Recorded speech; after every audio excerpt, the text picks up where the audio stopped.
अस्सलाम वालेकुम वरहमतुल्लाह जी। उम्मीद है सब खैरियत से होंगे। आज एक हम बेसिक सी इंफॉर्मेशन लेके हाजिर हुए। वो है एक्टिव टैक्स पेयर। ये एक्टिव टैक्स पेयर हम इनकम टैक्स के पॉइंट ऑफ व्यू से नहीं देख रहे, बल्कि सेल्स टैक्स के पॉइंट ऑफ व्यू से देख रहे हैं। इनकम टैक्स के पॉइंट ऑफ व्यू से आप सभी जानते हैं कि एक्टिव टैक्स पेयर कौन है, जो कि अपनी return within due date file कर देता है। अब ड्यू डेट यूजुअली 30 सितंबर होती है, लेकिन फिर वो एक्सटेंड भी हो जाती है। तो एक्सटेंडेड ड्यू डेट के अंदर रहते रहते जो बंदा अपनी रिटर्न फाइल कर देता है, वो एक्टिव टैक्स पेयर का स्टेटस हासिल कर लेता है। तो यहाँ पे स्ट्रेट फॉरवर्ड नहीं बताया गया। यहाँ पे चार कैटेगरीज बताई गई। आप यूँ कहेंगे एक नेगेटिव लिस्ट दी गई है कि इनमें से किसी के अंदर कोई एक चीज भी अगर पाई गई तो वो एक्टिव टैक्स पेयर लिस्ट से बाहर हो जाए। अब वो कौन है, देखते हैं जी। Active tax payer means are registered person. पहले तो रजिस्ट्रेशन होनी चाहिए ना, फिर एक्टिव का सवाल पैदा होता है। तो पहले registration means a registered person who does not fall in any of the following categories, जो इनमें से किसी एक में भी फॉल नहीं करता। अब वो पहली क्या है?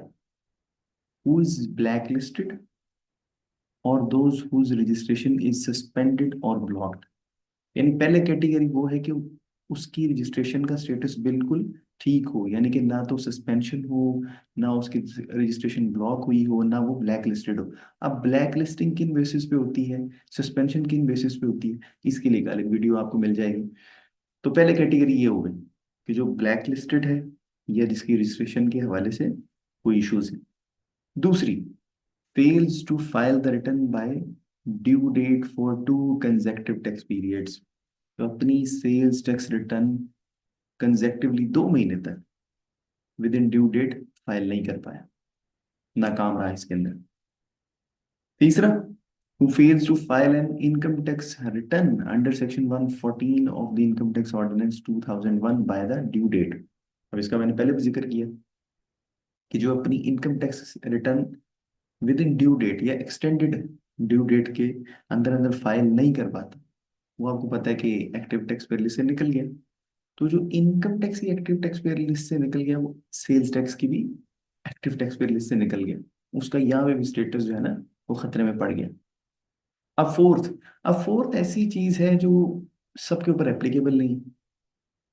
वो अगर कोई विद होल्डिंग एजेंट है और उसकी जिम्मेदारी है कि उसने विद होल्डिंग स्टेटमेंट्स फाइल करनी है, तो ये उसके ऊपर एप्लीकेबल है। लेकिन अगर किसी के ऊपर एप्लीकेबल है और वो क्या करता है जी, who fails to file quarterly और an annual withholding tax statement under section 165 of the income tax ordinance 2001। अब जिसके लिए कंपल्शन है, जरूरी है जिसके लिए, और वो अपनी विद होल्डिंग स्टेटमेंट फाइल नहीं करता जिस तरीके से भी उसके लिए जरूरी है, तो फिर इसका स्टेटस भी सेल टैक्स का खतरे में पड़ गया।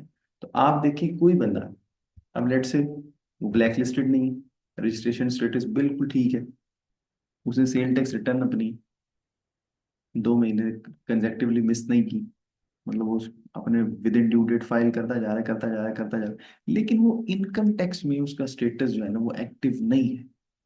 तो फिर क्या होगा? फिर उसका सेल्स टैक्स का जो स्टेटस है वो भी खतरे में पड़ेगा। अब देखिए बोर्ड के पास इख्तियार है, फेडरल बोर्ड ऑफ रेवेन्यू के पास, कि वो उसको निकाल दे एक्टिव टैक्स में लिस्ट। अब यहाँ पे जिसके ऊपर ये एप्लीकेबल है वो अपनी जिम्मेदारी पूरी नहीं करता, इख्तियार है कि उसको निकाल दे।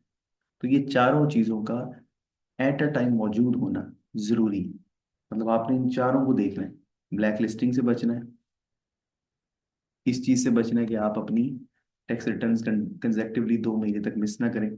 तीसरा, आपने इस चीज से बचना है कि आपका जो एक्टिव टैक्स पे स्टेटस है वो इनकम टैक्स में एक्टिव होना चाहिए।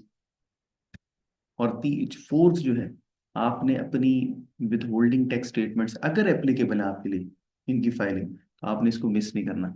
जब इन चारों का आप ख्याल रखेंगे तो आप एक्टिव रहेंगे और परेशानियों से बचे रहेंगे। ठीक है जी, आज के लिए मेरा ख्याल है इतना ही काफ़ी है। बाकी आपसे मुलाकात होगी, फिर अपना ख्याल रखिए।